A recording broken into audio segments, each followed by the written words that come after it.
Here it is, the Beginner's Guide to Feminism. This video definitely focuses on breadth over depth, but my goal here is to give you a brief introduction to the enormous world of feminism. We've got a lot of ground to cover, so here goes. A lot of people, when they hear the word feminism, think of this. The man-hating folks who think women are better than anyone else. And while this is one branch of feminism, feminism actually looks a lot more like this. It's a big web of different ideas, but it all comes down to how women should be treated. So let's take a look at the basic definition of feminism. The radical notion that women are people. At its core, feminism simply is the belief that women should be treated with the same respect as men. It's the belief that they should be valued under both the law and the culture of the world they live in. Feminism has a long and complex history. So complex, in fact, that it's impossible to sum it all up in one video. So we'll just cover two basic ideas. First of all, scholars often talk about waves of feminism. And depending on who you talk to, they're anywhere from 3 waves to like 7. It's handy to have labels like second wave feminism because different waves have had different focuses. But in general, feminists have fought for and continue to fight for the right to vote, to own property, to divorce an abusive spouse, to participate in business, to be financially independent, to wear whatever they want to have health care, to have personhood under the law, to seek higher education, to participate in politics, to join the armed forces, to have protection from abuse, and so much more. There are also a lot of important figures in the feminist world. But again, there are way too many to name. There have been journalists, actors, writers, activists, politicians, teachers, lawyers, musicians, artists, and more. A few modern feminists in the media today include Emma Watson, Patrick Stewart, Anita Sarkeesian, Matthew McGorry, Malala Yousafzai, we'll just let that slide, and Amanda Palmer. So let's go back to attitudes about men. We've already covered the whole women are superior branch of feminism, which is called misandry. But there's a whole world of feminists out there who value men and believe they're equals. There are more feminists in this camp than in the misandry camp, although sometimes the misandrists can get pretty loud. Okay, so let's get into the issues. What are the things feminists are concerned with nowadays? Let's start with gender roles. When I say gender roles, I mean the clothing, jobs, and behavior expected of men and women by society. I'm not talking about biology or divine roles for members of various religions. I'm talking strictly about the stuff our culture dictates. Feminism advocates for girls and women to simply be themselves. Maybe that means wearing a dress with pearls. Maybe that means playing with trucks. Maybe it means not shaving your legs. Maybe it means wearing makeup. The point is that both men and women should be free to express themselves and their interests without negative reactions. Okay, let's talk about sexuality. Feminism is concerned about the double standard that exists in a lot of societies. Men who have a lot of sexual partners are studs. It's expected of them or even admirable. But women who have a lot of sexual partners are sluts. It's shameful. Many feminists believe that women should be able to enjoy their sexuality in the same way that men do. There's also a big issue when it comes to sex work. In most countries and states, prostitutes are often prosecuted under the law, but not the men who purchase sex from them. Again, women are punished for sex, but men aren't. These laws often keep women and men trapped in prostitution for fear of being arrested if they do go to the police for help. Here's a cool side note. Some countries have made selling sex legal, but buying it illegal. This means that those who are trapped in prostitution can get out much more easily.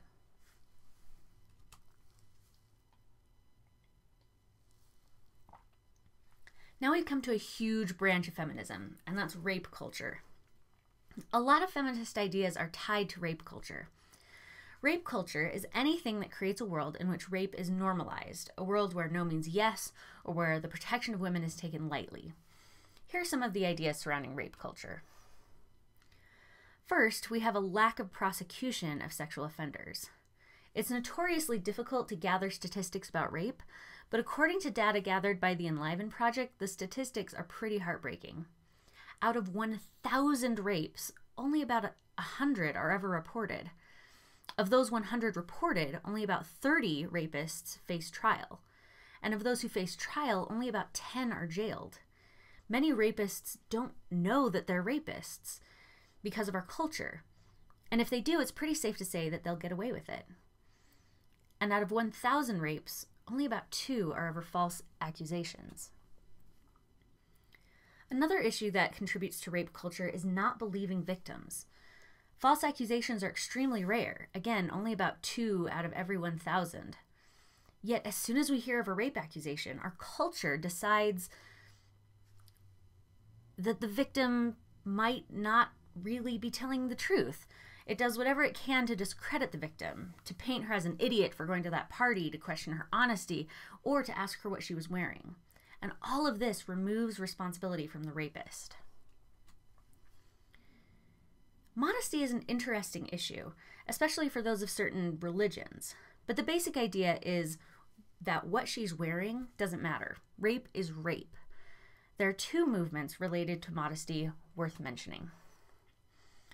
Slut walks are events in which women wear whatever they want and march to protest rape culture and the sexual double standard. The basic message is, I refuse to be ashamed of my body and my sexuality, no matter what I may have suffered for it. No matter what I was wearing, I wasn't asking for it.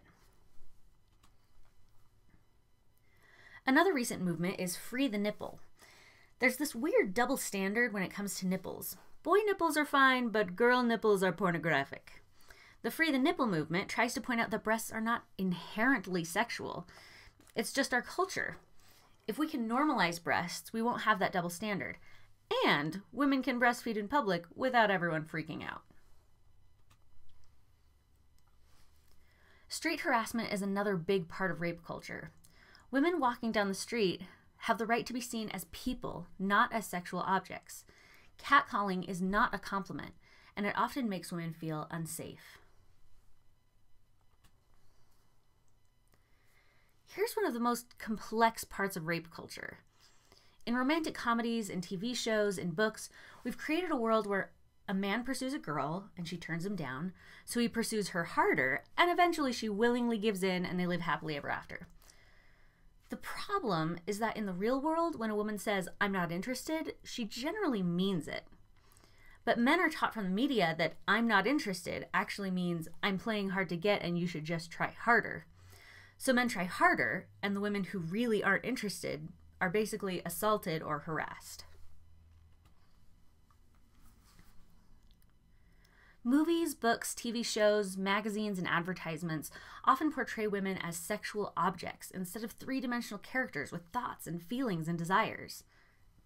When men get used to these images, those who haven't been taught otherwise begin to see real women as objects, and that leads to sexual assault.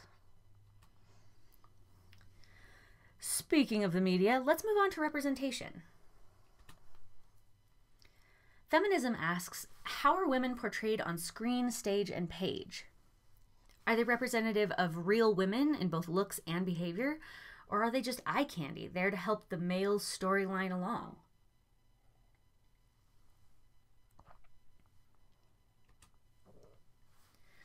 There's this great test from about 1985 from a comic strip called the Bechdel test. It's not a rating of a movie's value, but it is a decent way to kind of check the pulse of the media and how they treat women. In order to pass the Bechdel test, a film must have at least 2 female characters, both characters have to have names, and those female characters must talk to each other about something other than a man. The number of films that pass the Bechdel test has been slowly growing over the past several years, especially after films like Frozen, Bridesmaids, and Mad Max. Those films showed studios that female-centered stories will sell. Again, this isn't necessarily a rating of how good a movie is, just whether it's focused on female storytelling or male storytelling.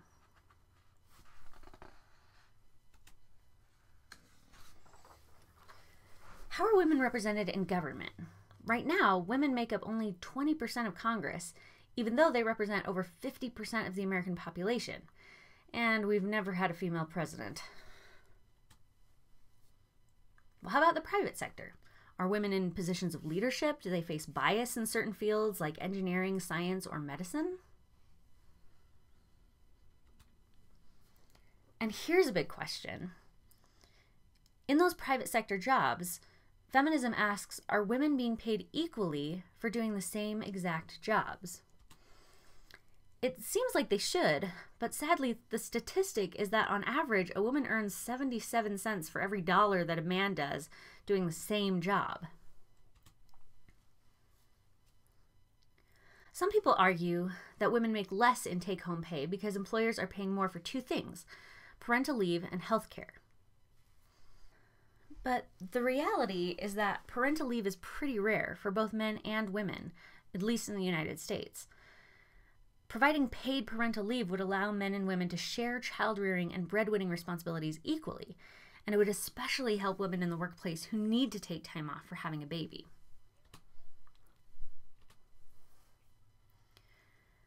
As far as healthcare goes, women have a unique set of needs. Feminism is concerned with making sure women have access to clinics that can provide them with pap smears, STD tests, cancer screenings, prenatal and postnatal care, and more. Feminism is also concerned with making sure women have access to safe, affordable abortions. Abortion is its own complicated issue, so I won't go into a lot of detail here. But the basic idea is that legalizing abortion in the US wasn't the beginning of women getting abortions.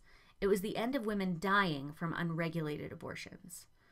As we address things like rape culture, the need for abortion will go down. But in the meantime, feminism seeks to protect the women who need abortions. Of course, the other thing that will help bring down abortion numbers is access to safe, affordable birth control. Since women are the ones who can get pregnant, they carry a little bit of extra worry when it comes to sexual activity. Feminism holds that all women, regardless of race, class, or poverty level, all have a right to family planning.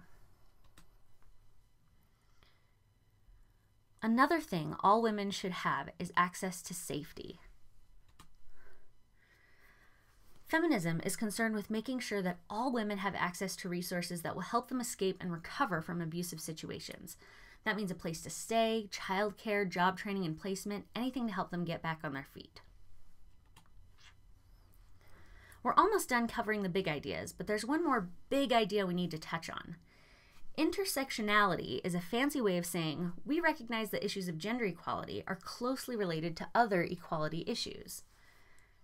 Things like race, sexual orientation, gender identity, disability, and religion are all closely related to feminism. A trans woman of color will have many of her unique challenges addressed by feminism, but she also needs the work of the LGBT equality movement and the fight for race equality. We've covered a lot of ground here, but there's so much more out there to learn. There are tons of issues and ideas and perspectives I didn't even mention. Sorry. Consider this a starting point, a catalyst into further learning. I invite you to delve more deeply into each of these issues, read, discuss, question. Here are some recommendations. Links are provided in the description. In the meantime, here's to women around the world slowly but surely moving towards equality, both under the law and in the cultures they live in.